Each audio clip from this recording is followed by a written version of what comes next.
Joe, you have, obviously a bunch of new faces right on your side of the ball. I mean, you've seen them, for the last few months. But do you still have questions about the unit in general, just because you haven't seen them in a game yet? I think you always have questions. You go through the preseason, you make those evaluations, but everybody doesn't play. I feel good in terms of where we're at, but it's going to be that first game, that pressure. It's a big game, hostile environment.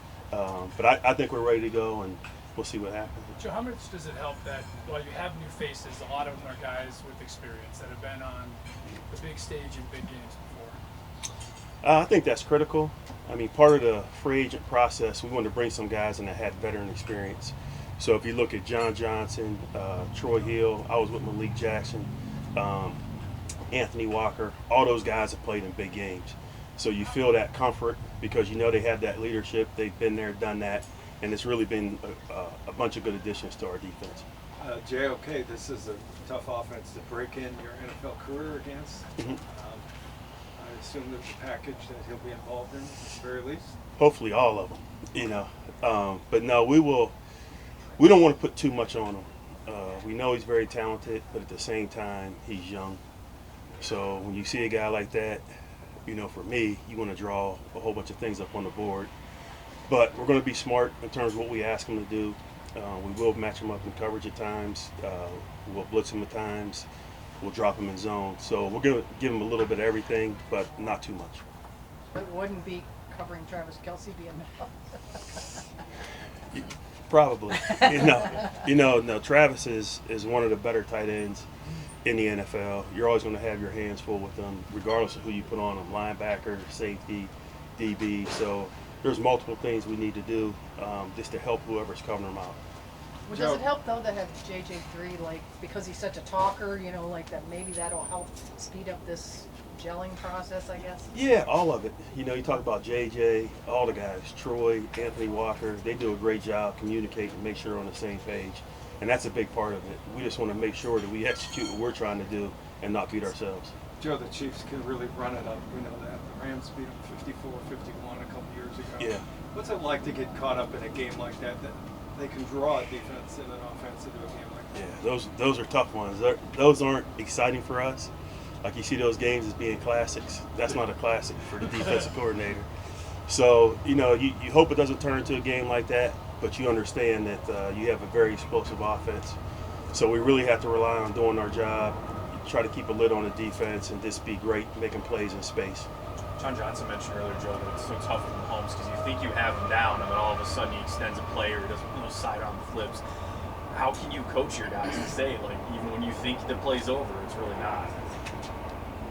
This in my past, when we play guys like that, the motto is you have to cover them twice, right? So initially, if you execute your coverage responsibilities, right, he may escape.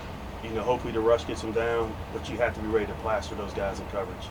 So that's what we talked about all week. Everybody that plays him knows that. So we're going to have to do a great job, rush and coverage working together.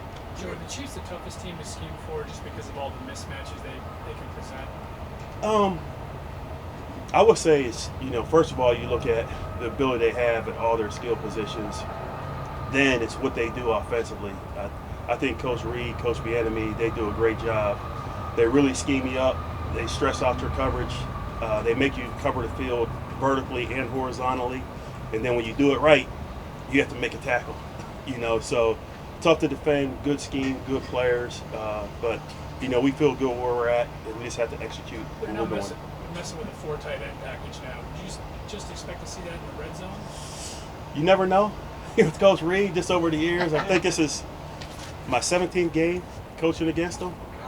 So you never know. That can come out anywhere. That's where you have to be prepared to defend any personnel package, any place on the field. Has he surprised you every time? Huh? Has he surprised you every time? I try not to be surprised, but you just never know what's coming. But mentally, you just have to be prepared for it as a play caller. When you and Stefanski reflected on last year and what do we need to do to get to that next level, maybe with Andrew Berry also in the room, the Chiefs game was the freshest in your mind. Did it have the biggest impact on what you guys did?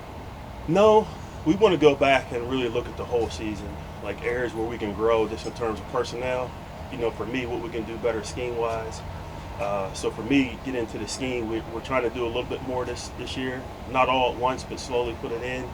But when you go back, you just want to add quality players at all levels of your defense. And I think that was a big factor, as well as guys that have played, a long time in this league that have experience.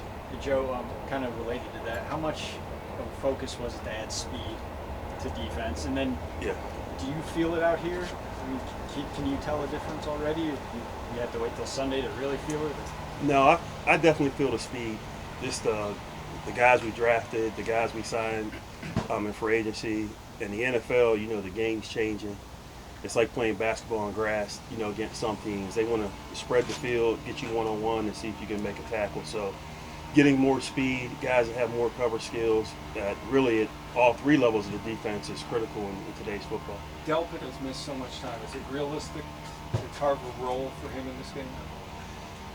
We'll have to evaluate that really day by day. He's been involved. He's been in all the walkthroughs. He takes reps out there, so he definitely understands what he's doing, but we want to make sure that he's healthy enough to play. Joe, the Chiefs, I mean, obviously you guys saw it firsthand, but they throw so much eye candy at you with that motion and all the stuff they do pre-snap. How do you prepare your guys to kind of know what to believe, what to not overreact to, all of that? Well, schematically for us, we know the issues that they present, but it's really about getting a line, getting to your right spot based on the motion, and then getting focused in on your key. And it's hard against these guys, but that's what you have to do in order to have success. So we just have to be really good at executing our defense, regardless of how they get to certain plays based on shifts, motions, or just lining in a certain formation. Their creativity in the red zone, they're the most creative team in the red zone? There's a lot of creative teams, but they're right up there, and they've been like that for years. They do a great job scheming you up, trying to take advantage of your coverage concepts or matchups on certain people. So you really have to be dialed in terms of what you're doing, and you really have to be, detailed at every position in terms of gap responsibility and coverage responsibility. Is Jadeveon back today? He's ill. He'll be fine. I think last week, just going through all the practices, we installed some things, so hopefully we get him back here in the next couple of days. And with that, I mean, the guys behind him, Tack, he missed that time. How do you feel comfortable level with Tack and then Joe Jackson? I feel comfortable. We want to send waves of defensive linemen at people. That's the way we're built anyway. So I feel comfortable where Tack's at. Joe Jackson understands the system, and again, hopefully we get JD back here in a day or two. So you're not worried about him not being in? No. Yeah, Joe, do you have a sense for the kind of the team's collective mindset going into the season, and how important is Kevin Stefanski in helping shape that? Oh, Kevin is huge. I mean, he's done a great job, ever since, he got here. I think he established a culture for the entire team. We talk about it every week. And so the guys have the right mindset in terms of how we have to approach the game. And I think for us, it's always about working and doing what we do better. It really comes down to about how we play against our opponents. And Greg Newsome said he expects to be targeted. He's a rookie out there. You expect that too. Are there certain teams, coaches, and quarterbacks who identify the targets pretty quickly? Yeah, a lot of them. They see it's like a bullseye out there. But Greg's a very confident player, a very smart player. He's going to execute his responsibilities. And with young guys, I've coached a lot of guys out there, you just get better with time. It's the reps. You can try to get them prepared, but until you get him out there and the lights are on and you feel that pressure, right, there's things he's going to do, and, he may not do it perfectly, but we'll be able to correct it. But you feel he's as good as he could be without having played a game yet? Yes. There's so many crazy stats from Mahomes and just the plays that he makes. What's the thing that you think's the toughest thing about him to defend? Just keeping plays alive. Yeah. He extends plays. And it's the whole thing of covering them twice. Because you can do your job perfectly, the rush can be perfect, and he'll find a way to escape. So you have to be able to plaster. But he's very creative in terms of, making plays when he's on the move. And coaching the Super Bowl, the Buccaneers were able to get him to move off his spot, and they had him scrambling. Did they show anything there that maybe other teams have picked up on in a way to get to Mahomes? No, I think most teams kind of do what they do. And I think part of the scheme with Tampa, I haven't studied them, but you feel like they were doing what they do best. And I think they, got a lead on those guys early, and then they were able to rush and play good coverage. So, we look at the game like everybody else, but we would want to make sure we stay true to what we do. And, if there's anything we can take from them, we'll take it. What does that new Chiefs O-line showed you, right? I mean, it's almost a completely new Big, line. strong, physical, can block, so they do a good job keeping Mahomes clean. But I think it's their whole offensive concept. Just a mixture of the run game, the RPOs, the play action. They do enough of everything to keep you off balance. But those guys have done a great job so far in preseason from what I saw. Kind of off that, Scott's question about them playing so much, was it a good thing that Andy Reid played a lot of his starters, or is there a balance of saying it is just preseason when looking at a brand new roster like that, or the offensive line?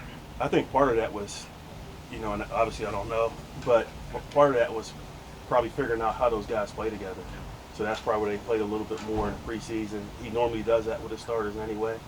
But like I said, they seem like they gelled just looking at them, just running the system. So we're going to have our hands full with those guys for sure.